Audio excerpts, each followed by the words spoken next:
Welcome, Legion. This week on the show, we talk Comic-Con 2017. A little bit different than usual. This week, we split the episode into two parts because we went really long, but we had to talk as much as we could before we all just collapsed. Two-part episode. This is part one. Look for part two coming soon. Dad's home. Hi, Dad. Lord of the manor, king of the castle. Well, that seems appropriate. I am a dad. We are dads. We are many. We are one. We are the Legion of Dads. The Legion. Dads. Hello. We are the Legion of Dads. Join us. The Legion of Dads. An entire legion. Great, Dad. We are the Legion of Dads. Daddy-o. From now on, we'll be known as the Legion. So we are many. We acknowledge this is an appropriate metaphor. We are Legion. We are the Legion of Dads. You are not alone. We are all in this together now. Hello and welcome to the Legion of Dads, a show for the modern dad who, like us, may not be able to get out and watch the newest movies or play the hottest video games, but we do our best. I'm your host, Wyatt Cagle, with always as my co-host, father of two, Kenneth Dupuis. Kenneth? Hey, Wyatt. I'm ready to do this. You ready to do this? Are you ready? It's been an incredible week. And as always, is our father of four, Mr. Richard. Richard, how are you today? Doing well, Wyatt. Ready to talk about some Comic-Con. Awesome. Yes, because if you are not aware, if you have not been on the internet all week and gone to a certain sites that we always visit, it is Comic-Con week. So we are going to have a show filled with news from San Diego that at least the three of us found interesting, and hopefully you find interesting as well. First, kind of in the same vein with Comic-Con, we're going to talk about the news and what we found interesting on the web this week. Kenneth, talk to me about your news for this week. Well, my news is really just mentioning that Guardians of the Galaxy 2 is headed to Blu-ray. Trying to find that date, August 22nd. What's interesting to me about this is, first off, Marvel produced an entire, basically, it looks like an old TV infomercial, even with the blue gradient screen. And it mentions a website, GOTGjams.com. If you go to that website, shows you all the different versions of Guardians 2 that's coming out. 4K, which is the first 4K Disney release. The Blu-ray, of course, the DVD, and then digital. But what's interesting about it is, as we live in the days of times of exclusiveness, there's a bunch of exclusive editions. Like Walmart's got an exclusive one. Target's got an exclusive. Best Buy's got an exclusive. And then there's also some exclusive stuff for digital. So if you check out GOTGjams.com, it's going to show you where all these exclusives are. I usually pick up either the Best Buy or the Target one because I like special features. But if you don't even care about having a disc, obviously go with the digital. It's probably going to save you a few bucks. But what's cool about this is obviously the GOTGjams.com and the infomercial. Okay, so looking at this link that you sent with all these combos, I'm going to tell you that I'm really annoyed, and I may not even buy this movie now. This is ridiculous. It is pretty nuts, but this is insane.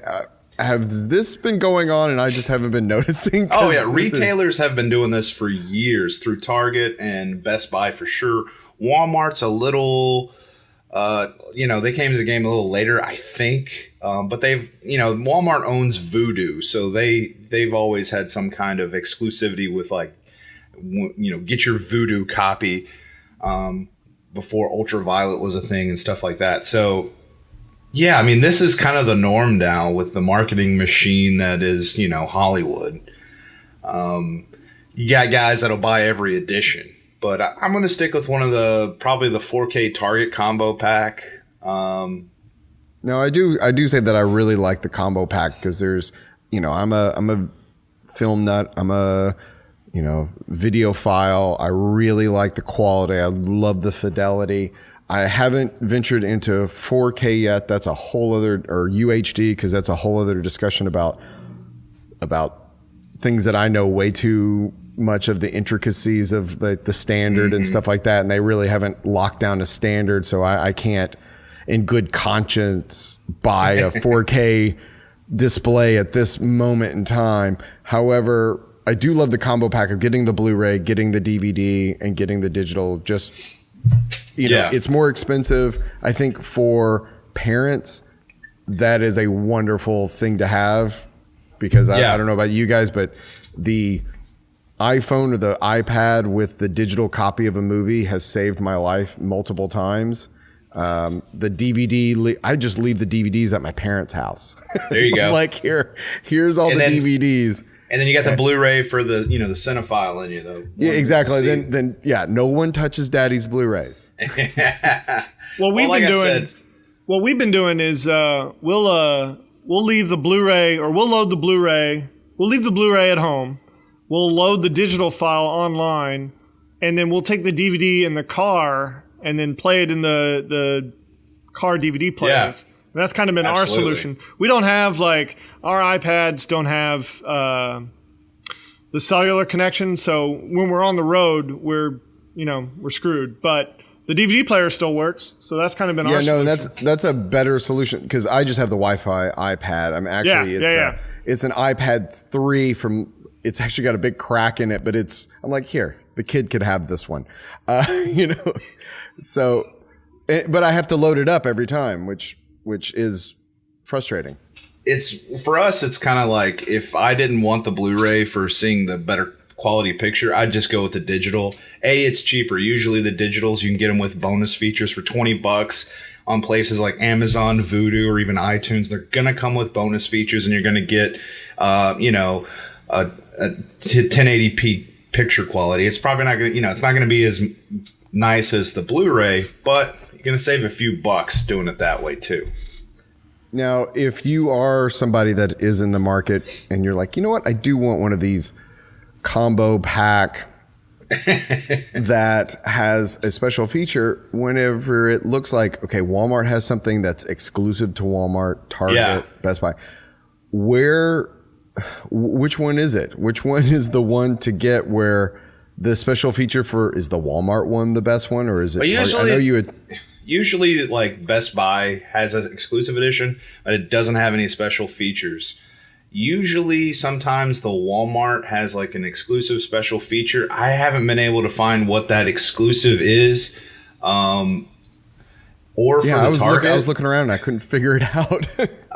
But usually the Target one will, like, have an extra disc, or in this case, it'll have, like, a little bonus code. And usually what those does is, like, if you're familiar with Disney's Movies Anywhere, which is their answer to, like, iTunes, which links to all that, there's an extra code in there for you to unlock an extra bonus feature. There used to be an extra DVD that would have an extra feature on it, but now they're going all digital, not the manufacturer or anything. But I can't figure out exactly what the differences are on the special features, but just check out stay up to date on GOTG Jams is the website. I just like saying it. And you'll get an idea. Because you can't see, I'm trying to zoom in on the cover art, because they all have, like, only at Walmart, and then the Target fidelity. The Target says "Meet the Ravagers." So the Ravagers were all of the gang that Star-Lord was originally. It was the pirates, it was the space pirates. Michael Rooker and exactly. Zandu, Yondu. Xanadu? It's Xandar. Xandar's the planet. Yondu's the person. So as far as the Walmart one, I can't tell, but that's the one. It's gonna be. It's just gonna be an extra little featurette, Okay. So, they didn't give you another ending to the movie. No, I don't need one. Yeah. All right. Cool. Well, Richard, let's talk Super Nintendo. Let's talk about that. Yeah. So last year I was one of the suckers that was standing in line, waiting for the NES Classic on multiple occasions. The closest I ever got was I was the next in line before the guy in front of me got it and I didn't. And that happened to me on multiple occasions. Anyways, so they've announced the SNES Classic, which is coming out this fall, and apparently things have already started to go awry. Walmart announced on Friday that, first off, nobody knew about it. Secondly, they just announced it that they were accepting pre-orders. So people who knew about it somehow jumped online and snatched up their pre-orders. But apparently, some people who did that have been receiving rejection letters from Walmart that they're not getting there, but some are. So it's just starting all over again. I mean, we're still 5 months out, and the nightmare's beginning again. It's going to be another battle royale. It's going to be the Jingle All the Way 2017. I was actually about to ask that. Is this going to be the gift for Christmas? Is this going to be the, oh my goodness, you are the best dad in the world? The SNES Classic was that gift last year. Yeah, it's going to be the reverse. It's going to be, oh my God, you're the best kids in the world or wife in the world for getting me this gift. Like, this is a gift for dads. I mean, the kids, they'd enjoy it too, but this is for dads. This is for those of us who were around in 1992, 89? I don't know. Yeah, whatever. But plus it actually has Star Fox. I think 89 2 sounds more right, but I could be. I was still playing. If only we had access to this vast array of knowledge at our fingertips. It didn't exist in 89 and 92, so yeah, we had to go by word of mouth. So so it's just started again. And anyways, it looks like Target's going to be accepting pre-orders, so maybe there's hope there. Amazon hasn't chimed in yet. No, it's weird. It seems like it's up to the retailer in some sort, like when they're notified they're going to get some stock or something. Yeah. I don't know. So the nightmare begins again. I don't understand. Why is Nintendo not... This seems to be, again, printing money. Yeah, Nintendo's response, apparently they underestimated last year. They underestimated the demand. They thought that only us 30-something dads would want it, but turns out every generation wants to play a Nintendo. Even if you thought it was only 30-something dads, you're just like, that's 30-something dads with a lot of disposable income. Yeah. That are looking for nostalgia. Why would you not litter that? But then that's the NES. Yeah.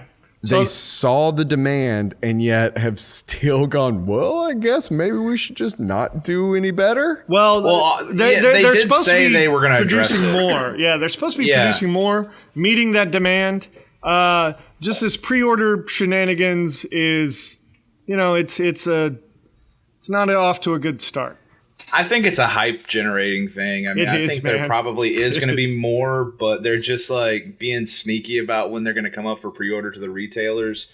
And the retailers aren't going to take pre-orders. Like Walmart probably learned their lesson. They're not going to for sure take any more pre-orders until they know they have stock. Because you can burn some people. Like, people never forget when Walmart told them they're not going to get their SNES. Yeah. And they're never going to forget.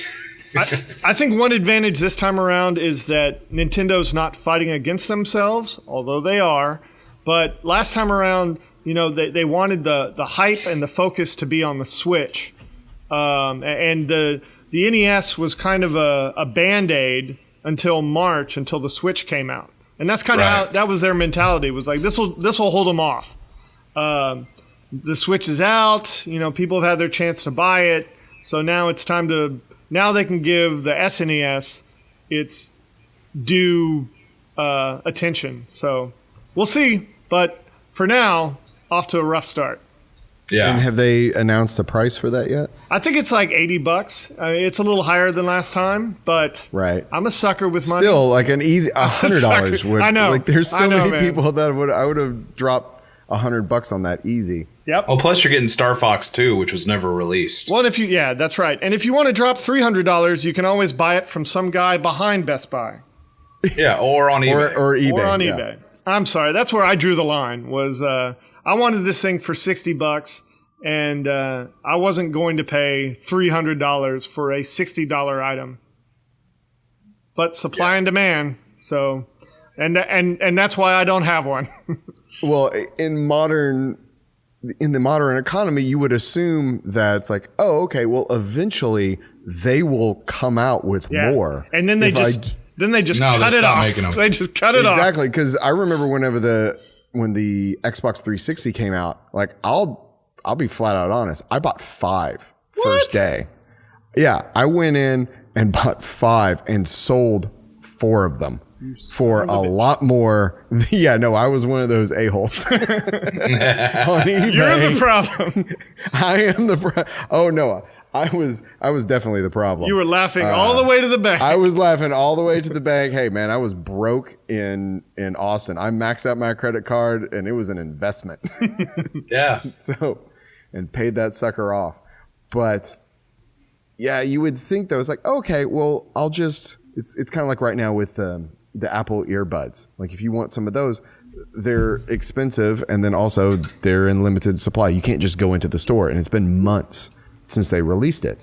Yeah. But eventually you would be like, okay, I can get them.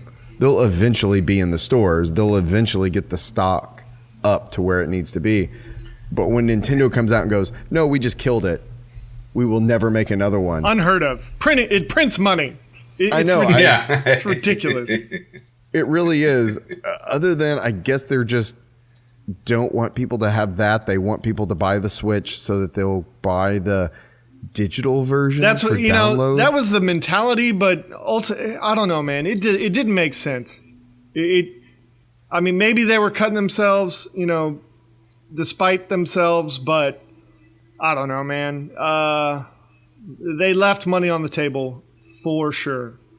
Well, it's still working because whoever the heck is still buying them, I mean, you can still get them on eBay. They're like $200. I mean, so somebody bought them all up, and they're not making any more, but they're not as expensive as they were like December 20th last year. But you can get one for $200.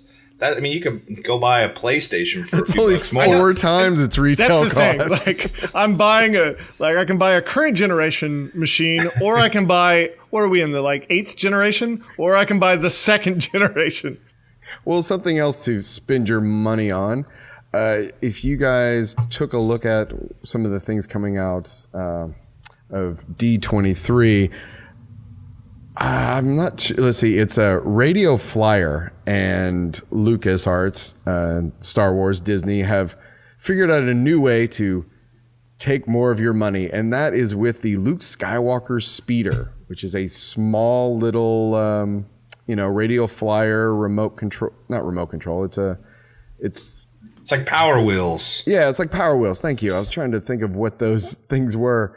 In the shape of Luke's Speeder from Tatooine. It's got some really cool controls on it, and it probably works better than the original one. The actual Speeder, yeah, the one they used in Tunisia. Yeah, well, if you put a mirror on the bottom of it, it would look at a distance. I'm surprised it doesn't have a 45-degree mirror on the bottom.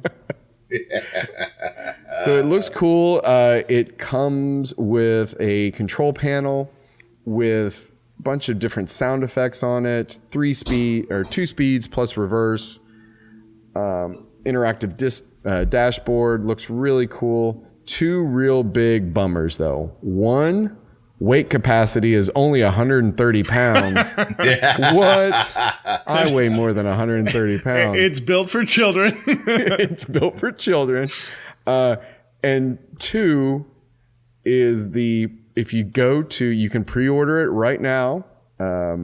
Estimated ship date is 9/05/2017, so in a couple months, for a very reasonable $499.99. Yeah, what's great about the pre-order page is the fact it says Star Wars really big, it says Luke Skywalker's Landspeeder really big, underneath it, and a prominent disclaimer: ages 4+, and weight capacity 130 pounds. Like they are making sure dads, that you are not going to be able to fit in this unless you weigh less than 130 pounds. But we probably won't be able to fit either way, but it's not going to move if you weigh over. But what's most disconcerting about this is that, like, let's just be honest. There's no kids that can fit in this thing that really give a crap about who Luke Skywalker is. Not for $500. I mean, you put a regular Hot Wheels, you put them in a regular radial flyer and tell them that if in their mind, if they think it's Luke's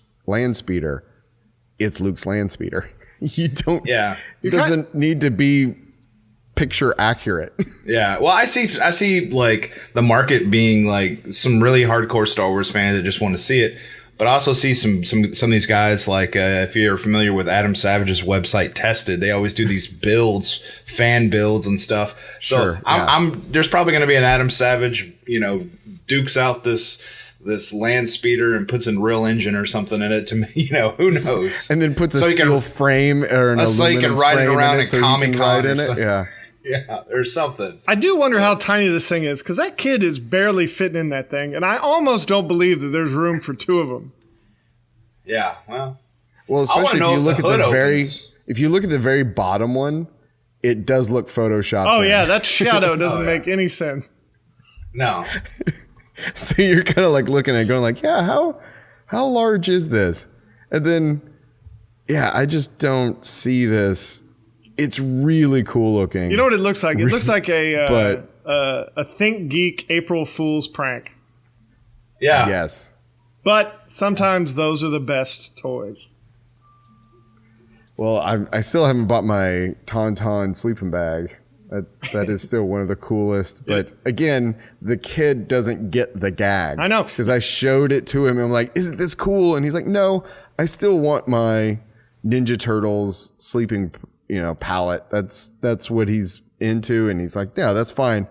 And I can't blame him, or I can't really fight the fact that palette was like $12. So exactly. This thing's like 30 years too late. I mean, you'd be better off doing like a pod racer or whatever Ray is. I know, right? Or whatever. Look, if they make like a Naboo Star, Imperial, or a Millennium Falcon. Yeah, I mean, at least the Millennium Falcon would be relevant to the modern modern movies. The garbage will do. Yeah, of course, that one spans. Well, they should have just hit their demographic better and just made this thing a freaking lawnmower. You bet a bunch of dads with a lawnmower that looks like a Luke Skywalker's Landspeeder. They'll buy it. And okay. More lawns are mowed. I heard like they should have made it a lawnmower, as in like they already have those, man. I've seen those. I've seen John Deere's kids ride on these little John Deere. But you're saying a lawnmower full size that is in the shape of Luke's Landspeeder. That's what I would want even a push mower. I'd be okay with a push mower. I'd want a riding lawnmower that looks like a Jawa's sand crawler. That'd be cool. This is pod racing. Oh, see, I thought like Luke's Landspeeder, and then you have where they put R2-D2 on the side. That could be where your lawn clippings go. Like that's the bag, is R2-D2's body. Well, let's get into today's main topic, which we talked about at the beginning of the show. It's the San Diego Comic-Con 2017, the biggest week of geek news all year, where people that are lucky enough to go down to San Diego, dress up, and go see all these amazing panels and see all this amazing news in person. But you know what? You don't have to. It's on the web. You can see it all. And you don't even have to watch all that stuff. You've got us. We're going to tell you what the most important things are at San Diego this year. So I think we're going to kind of break it up, boys, into the two big titans, the two big houses. The House of DC and the House of Marvel. We'll start with the House of DC. Them coming off their success of Wonder Woman. You can kind of see that in the trailer for Justice League. They lead that off with their new star, Justice League. Yeah. What are your thoughts? I watched the new trailer and I saw a couple of new posters, which I thought the posters were pretty cool. They looked like some early 90s Alex Ross paintings, which were pretty cool. But I thought the trailer was pretty fun. It actually made me. The last one was okay. It was pretty fun, but this one really made me want to watch the movie. I'll be honest with you. And you know, I was ready to kind of, after Batman vs versus Superman, I was kind of ready to be like, I don't know if this is gonna work, you guys, but I enjoyed the trailer. I thought it was good. It's got everything in there. I was a little, you know, they kind of spoiled something at the end that I was a little disappointed that they included in this movie. I mean, I think we all just assumed it would be in Superman? there. Yeah, we all we all assumed it would be in there. No, that's not Superman. No, that's Robin. He's come back. Is that his middle name? Oh yeah, well maybe. No, I'm kidding. I was really more interested in, like, what is a Justice League, like, what are they going to do against Steppenwolf if you don't have Superman? Like, I mean, and that would really show off Wonder Woman and Aquaman's abilities and Cyborg. Right. I think that's the point of the movie. And it will be, because I'm pretty sure he's going to show up at the very late in the game, obviously. Or like the beginning of the third act when there's no hope. Yeah. I come to you at the turning of the tide. Exactly. And I think that makes sense. And if you look at a lot of the marketing materials, they are showing Superman in some respects. I think they had costumes up at either Comic-Con or some other convention, and they had Superman's costume. So, I mean, for people that have been following the movie and, you know, they know Superman's coming back. But I think some kid asked a question, because you're right, some kid asked a question. Even after the trailer, he didn't get that it was Superman. So he was like, he basically, I think, asked something similar to what you asked. Like, how are you guys going to win without us? And they were like, a couple of the actors were like, well, there's a big surprise when you go see the movie, kid. And it's they found the one kid. Yeah, really. The guy that edited the trailer is like, got him. Yeah, yes. Got him. He's like, yes. Woo! No, two things. One thing, in the voiceover, I think is interesting because he does go like, there's like no lantern, no Kryptonian, which I thought that was kind of interesting. So we definitely know, which we already knew, that there were Green Lanterns in this universe. Yeah. So, but that's kind of an interesting thing that they've solidified that. Well, we knew there would be, but this confirms it. I mean, I thought that they're playing up. I'm kind of confused about the Flash, because to me, this version, you know, is kind of a mix of Wally West and Barry Allen, because he seems like kind of apprehensive and jokey a little bit. Mm-hmm. And Barry Allen wasn't really that guy. But he's also, I think the most important thing that the Flash is representative of is he is the private. He is the new guy. He is the one that has not really been tested. He hasn't tested his mettle in battle, where everyone else is rock hard super warrior, either from Atlantis or from the Amazon or from Gotham, or, you know, or as a cyborg, you know, just like everybody at least has some kind of, they look tough, and you need somebody that's a little bit more sympathetic, a little bit more apprehensive and nervous, so that the audience can imprint upon. So I think that's, and also he's very jokey. Yeah, I think that's intentional, and I think he's some comic relief. And there's also some comic relief from the last trailer, you know, like how are you, Batman? He's like, I'm rich, or whatever. So I think there's the comic relief is there. But like I said, I was just a little confused of where they're going with this character, but I think it's going to be fun. I think it was really weird to see, though, J.K. Simmons is out as Gordon. I mean, I seen a picture of him dressed up as Commissioner almost Gordon. Looks like he's cosplaying. Jacked up J.K. Simmons. Yeah, I mean, you know, like, I just can't get J. Jonah Jameson out of my head, which is probably a really good thing because he was so great. But his costume and everything and the way that he's portrayed is so almost cliche. But I mean, it's very Snyder in that it looks like it's so on the nose. Yeah, some of this stuff, looks right out of the comic. I mean, even more so than some of the Marvel stuff. I'm not saying that's a good thing. Well, and that, I don't know. That brings up an interesting point because I don't know if y'all read this, but earlier this week, it's kind of some non-news, but Zack Snyder removed the DC, the Justice League image from his Twitter cover page, and people are inferring that he's off the project now, and that Joss Whedon is now in control. And so I'm interested to see how much he's going to. Well, he is. Oh, I know he is. He is.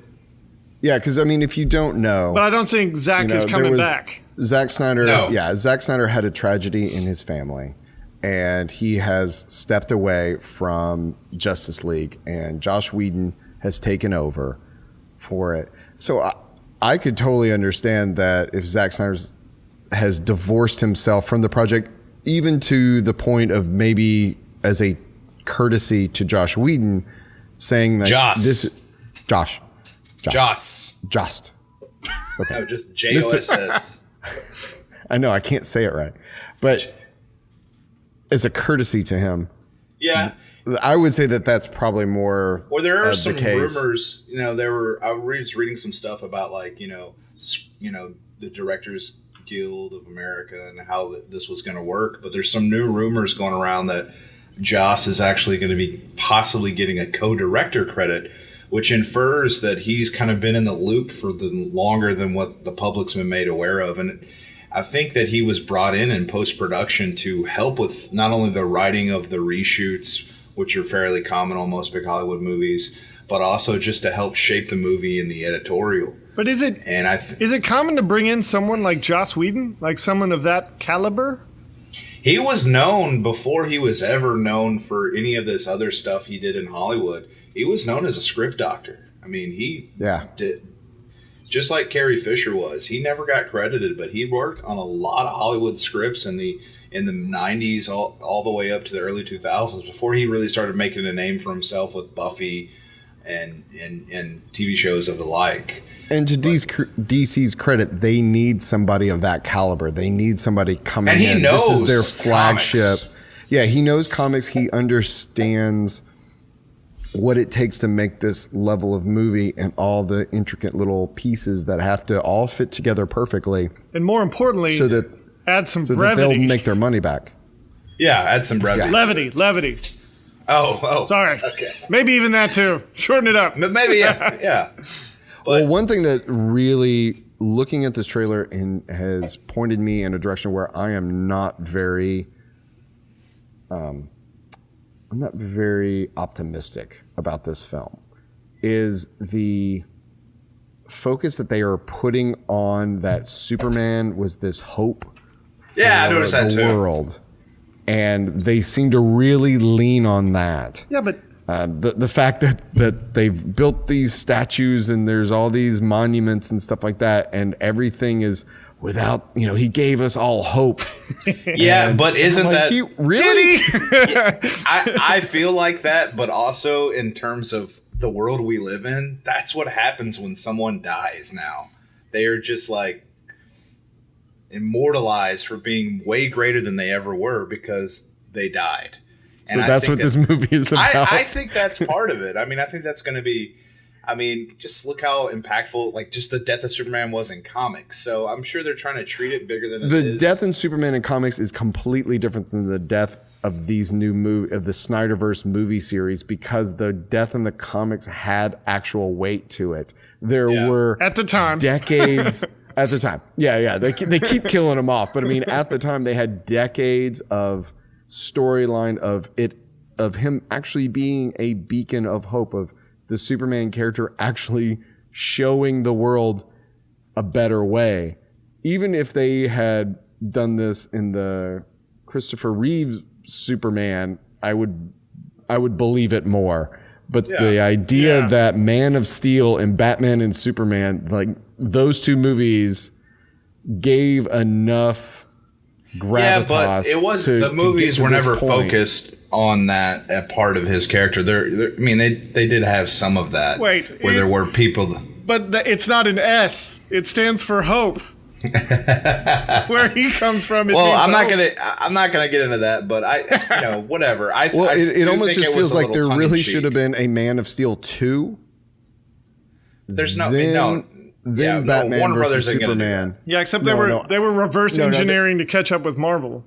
I know all this stuff, but it feels like they really are jumping the gun, and they are anticipating the audience to just know that. And something that I really dislike about modern superhero movies is that they cash in a lot on, you know these characters, you love these characters, ergo you will love this film. We don't have to put the work in. Right. And that, to me, we've gotten to the point where it's like, no, we've given you enough of that. We've given you enough of our love and our nostalgia and you've given us nothing back. So now you need to earn it. And DC is not earning it. Well, look, with Wonder Woman, they started, but with what I've seen so far with the DC universe, they have not earned it. I'm excited to see Aquaman. Look. They've already sold a ticket for me for. I'll go see any one of their movies just to see them. I mean, these are the characters that I dreamed about seeing on the big screen when I was a kid. So, love the movie or hate it, I'm going to go see it.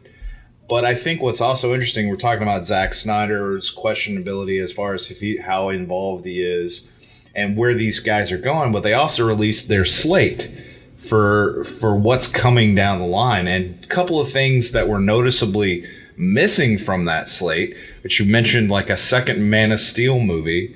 That's not on there. What?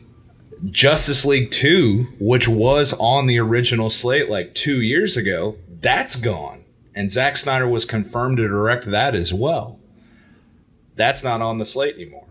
Neither is Gotham City Sirens, which they've been going on and on about with David Ayer and like Harley Quinn and all this stuff. So I think that there's some... Now all of a sudden Shazam is like the next movie that's going into production. And there's all these changes happening. And I think that part of that could be with Joss Whedon being brought into the fold. I think he gets a lot of street cred for the Avengers, and he should. As he should. And so I think Warner's maybe listening to him, and probably Jeff Johns has a little more power over there, who's been writing these characters for years in the comic. And he used to work with Kevin Feige at Marvel, and they both worked under Richard Donner and his wife, Lauren Shisher Donner. So I think that some interesting things are happening behind the scenes as to leading us to what it's going to lead to. So we're looking at a completely different DC lineup, at least from 2016. Yeah. So give us the rundown. They have turned the ship. Yeah, they have turned the ship quite a bit. It sounds. Yeah, like let me find it here. I'm looking at Justice League in 2017, later this year. Is there an unknown project on July? Well, they've of next changed. Year? I don't have the dates. Okay. But they have changed from, like I said, there's no Man of Steel. There's never been a Man of Steel 2, really. But Justice League 2 is gone. Gotham City Sirens, which we are previously reported on in the media, that was missing off of the slate.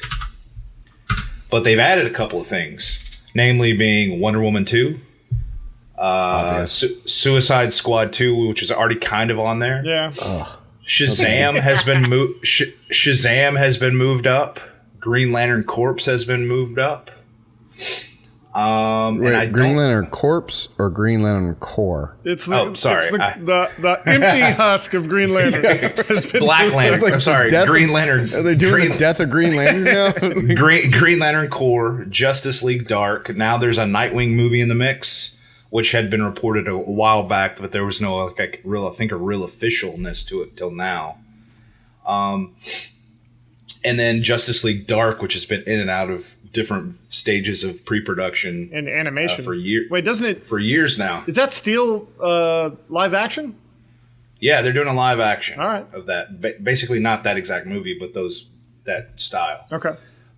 But yeah, so the other news was that now Shazam is kind of up next with Wonder Woman 2 in terms of going into production, and that The Rock, who has been going on for years about how he's playing Black Adam in the Shazam movie, is not going to be featured in the Shazam movie. Apparently, there's going to be another movie that's just about Black Adam now. Madness. That has no madness. That's just about The Rock. Okay, so he's still on board. He's still attached. As Black Adam. He's just not going to that. Okay, all right. I'm putting down. I was about to flip my table. But Shazam and Black Adam are being produced by. You should by half New flip Line, your table.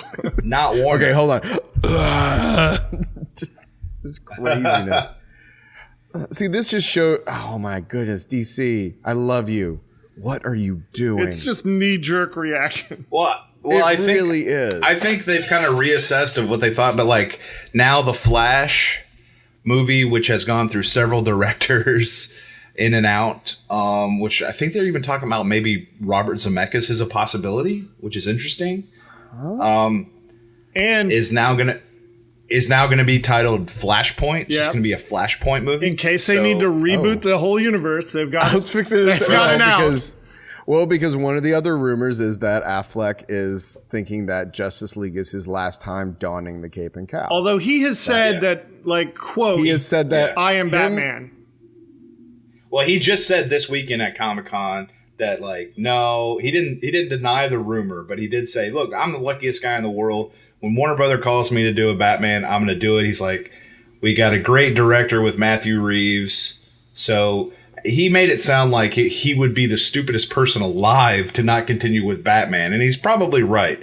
Batman's probably been, just as successful in Hollywood as some of the Marvel stuff. So I did hear Thomas Wayne from Batman v Superman is on board for Flashpoint. Yeah, which is cool. It's Jeffrey Dean Anderson? Morgan. Yeah, from Walking Dead fame and Watchmen fame. Denny. Oh God, Grey's Anatomy. Yeah, he would basically play Thomas Wayne, who in Flashpoint is Batman. He was asked that years ago, and he was like, "Come on, that would be awesome. I'd get to be Batman. Hell yeah!" So now he's playing coy, which means he knows something's up. But anyway, I mean, we don't have to talk about DC forever. If you were just a normal person out there, right? I think that you can look at Marvel and see that they laid a groundwork for people that just know these characters through the movies. Have done a really great grounding of everybody, laying it down so whenever you do get to these larger event movies, it makes sense because you have connections to everybody. And DC is skipping they're not doing their homework. They're not setting everything up. I think that there's a big difference here in that Marvel Studios is a movie production company that was created out of a comic book. I mean, they are Marvel Studios. These guys know the characters inside and out, and they know everything. This is Warner Brothers producing DC movies. But now what you have happening is they've folded in Jeff Johns, who's been at DC for years. So I think that they're just re-examining things and deciding, listen, what's going to work and what's not going to work. Yeah. We've already said we're going to do this, but why stick to something that we don't think is going to work when we can make some adjustments and do these things with these directors that we have faith in? And that's Joss Whedon's Batgirl is on there. So I think that... And let me talk to you about tone and stuff like that. With these new movies coming out, DC's tone seems to be a lot darker, something that you can't really bring the younger kids to. Yeah.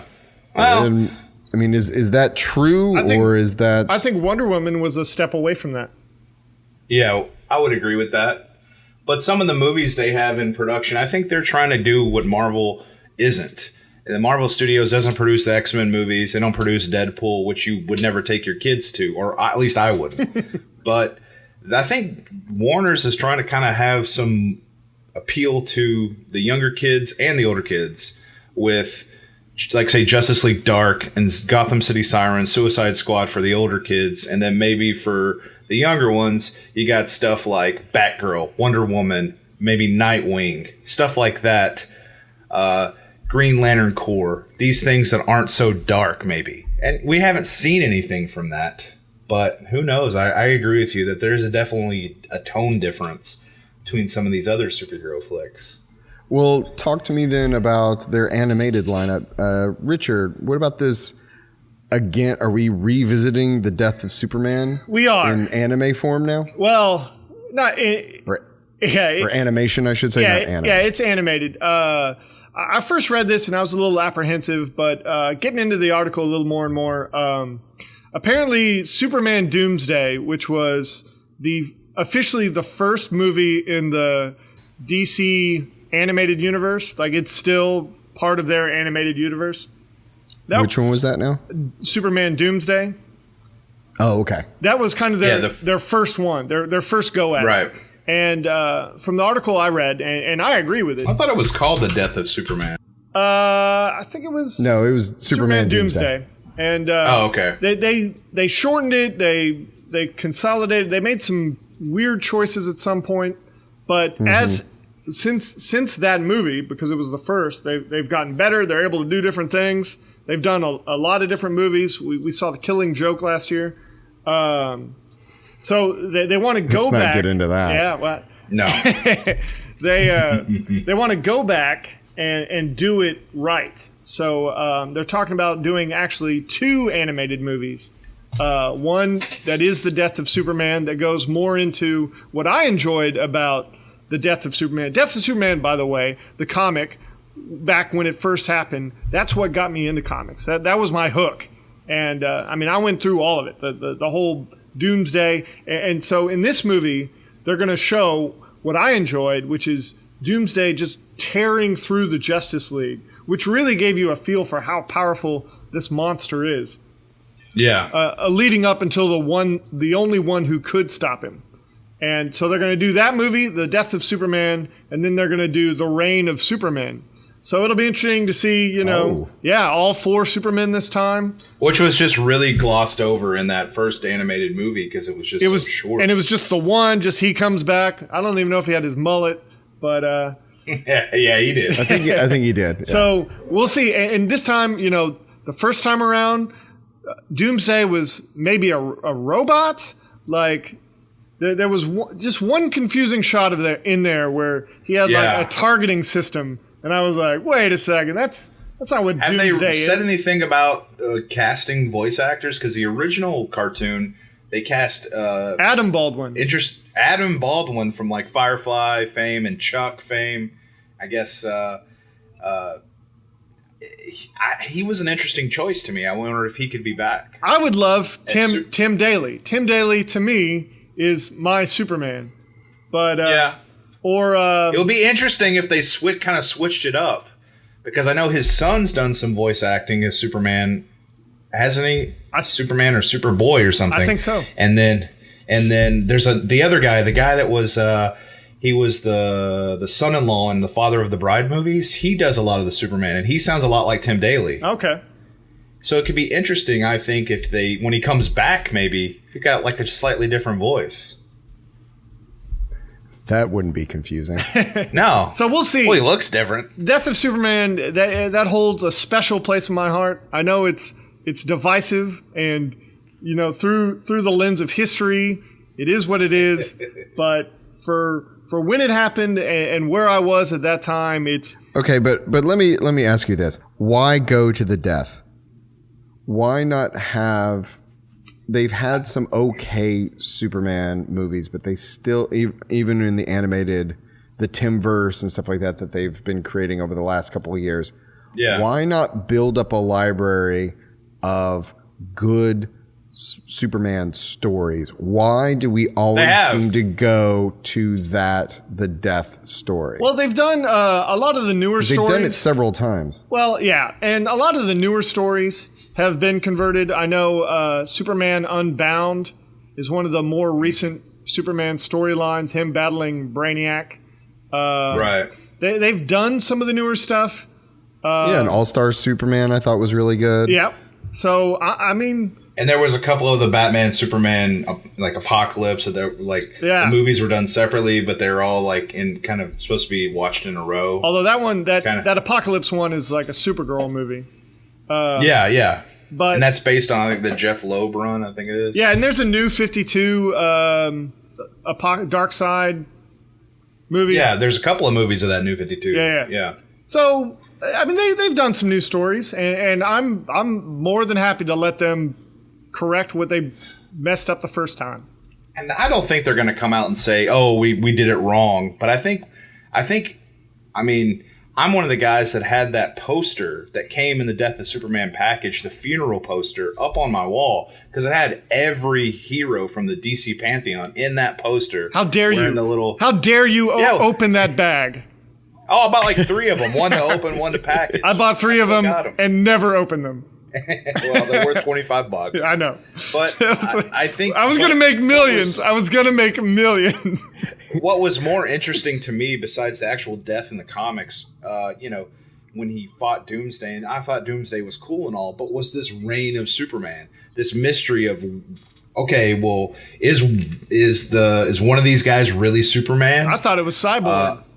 Yeah, or are one of these guys going to take his mantle for good? Who are these guys? And I think that was a big part of that anime, or not say anime, the animation that was done a few years ago, or I guess like almost 5 or 6 years ago now, was missing. And I really loved that aspect of that whole entire story. To me, it's hard to separate the two. So hopefully they really focus on that this time. Hopefully they skip over Funeral for a Friend. Yeah. Like that series that just drug on, everybody mourning the death of Superman, which is fine. Just, man, it drug on. Well, that was just because if you don't remember, this was the era of whenever, like, apparently you guys bought into it. I did too. I still have some like Batman, whenever the Nightfall series in pristine condition, whenever everybody was like, no, comic books are going for millions of dollars. Yeah. So everybody started buying all these collector's editions. Well, which it was the 90s, and I think, in my opinion, and I don't know any better, I think that was the peak, because I think Superman, the death of Superman broke that model. I may be wrong. No, I think that I don't know anything. I think that the death of Superman that's why they did it. That was one of the reasons they were looking for something that was collectible. Same thing with the Nightfall with Batman and the collector's edition version of the cover for whenever the new Batman was revealed. When they did that just to make people, the collectors, buy this stuff. And whenever you're doing, the first edition of Action Comics sells for $1 million or $800,000, whatever it sold for, it was a substantial amount of money. Everybody thought that comic books were the new, fine art, that you buy this and then in, 10 years it quadruples in value, or it gets to an insane value, but that just didn't really happen. And because of the 90s, from my understanding, because of a lot of that, that's why they had some pretty bad economic issues. That's why Marvel had some really bad economic issues in the late 90s. That's why they sold all their characters. Yeah, exactly. That's why it took so long to get a good Spider-Man movie. But let's look at this from another point of view as far as why they would make this again. Is that, look at what's going on in the live action. Doomsday was in Batman v Superman, whether you like it or not, and he killed Superman. And Superman died.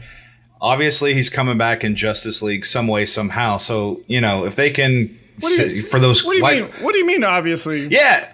But, I mean, is this for a different audience? Is this something that I can that I could show to, the 6-year-old or the 7-year-old? I don't know. It depends, because some of these, for the people that don't want to show, like you were saying, that think that this is dark, maybe this is going to be a slightly more PG version of the death of Superman, because I think that original animation movie was that one of the first PG-13 it was like PG-13, yeah. So maybe this one's gonna, I don't know, I mean, who knows. That's where I'm confused, like, why would they be making the same movie why are they making the death of Superman live action and the death of Superman cartoon? I'm just trying to pretty marketing, much the same time, other than, I guess, we totally botched the death of Superman in the live action movie. It is so underwhelming. It is so nonsensical. Let's do it right in the cartoon so we can appease the fanboys online that at least can point to this new cartoon as the definitive version. I'm just thinking though, if it's the same people that botched The Killing Joke last year and added some very odd things to the storyline, I don't really have much confidence. But Look, we shall see. We shall see. I don't mind that happened to The Killing Joke, and here's why. I didn't care for it, but I think it is important to give some of these guys a little bit of freedom in terms of their creativeness, because you already have the comic book. It's not going to change. It's still there. Go read it. So do a new story.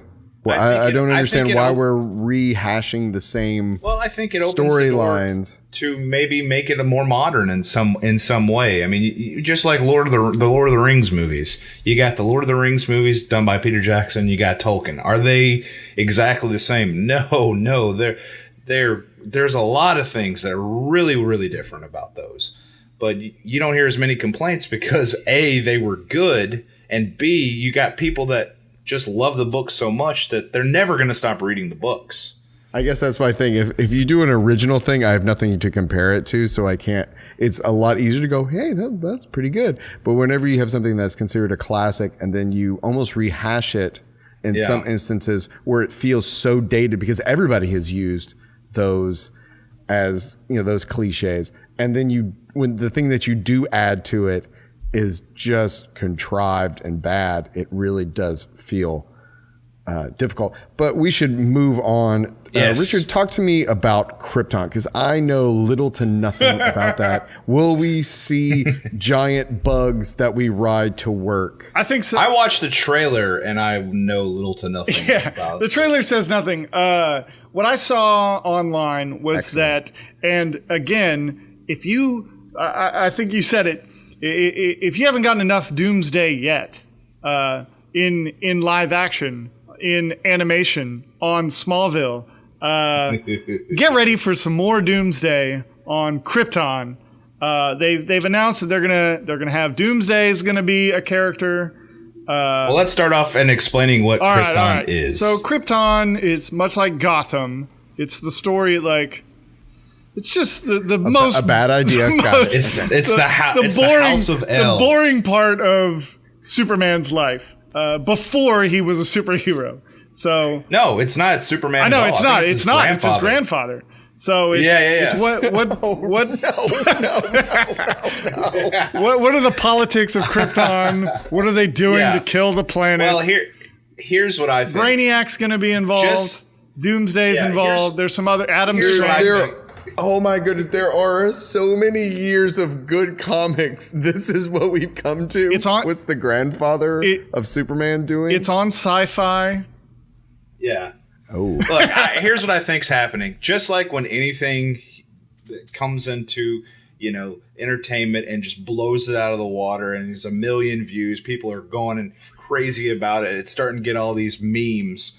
Like Game of Thrones. When I watched this trailer, I thought of Game of Thrones. I thought it was obviously trying to hit some little nerve that you had with Game of Thrones, with houses pitted against each other. Instead of House Targaryen and House Stark, you've got like House L and whoever the hell the other Kryptonian families are. Zod. It's kind of how I felt that it was being presented in that. I think if you go into this expecting Game of Thrones, you're going to be sadly disappointed. Well, yeah, I mean, come on. What this whole concept reminds me of, like, and this is a sci-fi show, Caprica. Whenever the Battlestar Galactica, I did really well, to watch that. and then they did Caprica, which was because I loved Battlestar and it's Battlestar, but boring. Poor Eric Stoltz, he can't catch a break.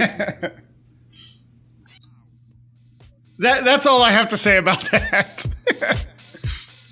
Look for part 2 coming soon.